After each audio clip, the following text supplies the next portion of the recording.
Let me move to the question, though, of the typhoon Haiyan.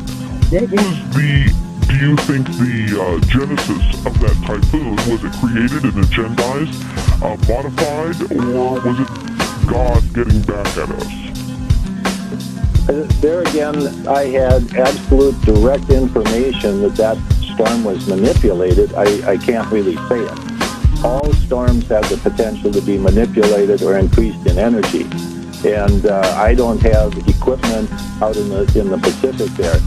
All of these storms, whether they're manipulated or not, have a lot of the same signatures of energy coming down from the ionosphere.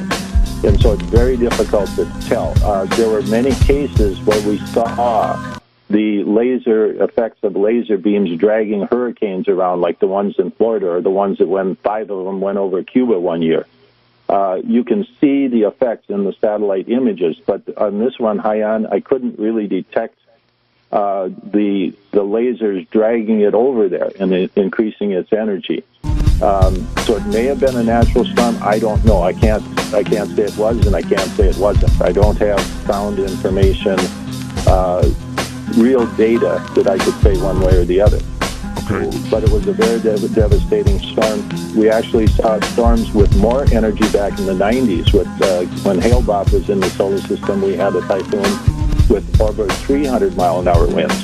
So this was not the biggest typhoon on record, as they reported. Now, let me ask you, there are, they're very fortunate that it only hits the poor people. You notice that these storms never really take down all those mansions or all of the elites areas. They seem to hit a group of people that, well, hey, they're out of the way now, we don't have to look at the mess they created. I mean, isn't that sad? Because it's looking so obvious at this point.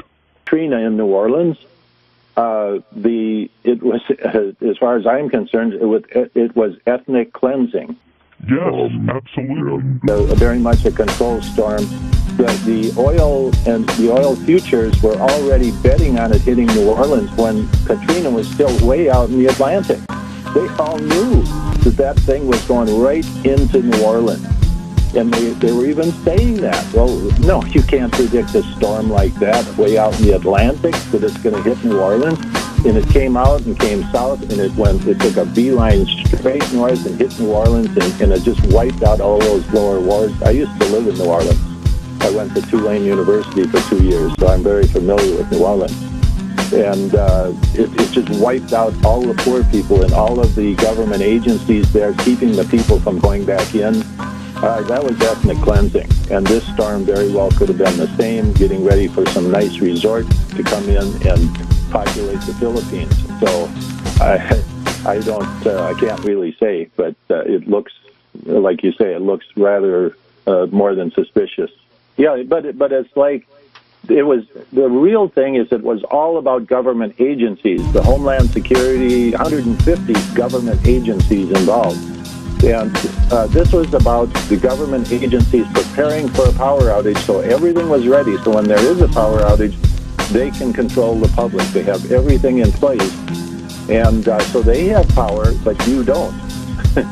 You're going to see that, because all of these agencies depend on satellite communication and GPS and every other thing on the planet that's electric. So they need their electricity, but you're not going to have any.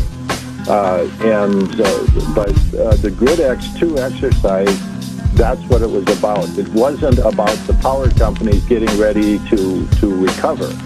The recovery is not the issue. And we're going to have a giant mess. The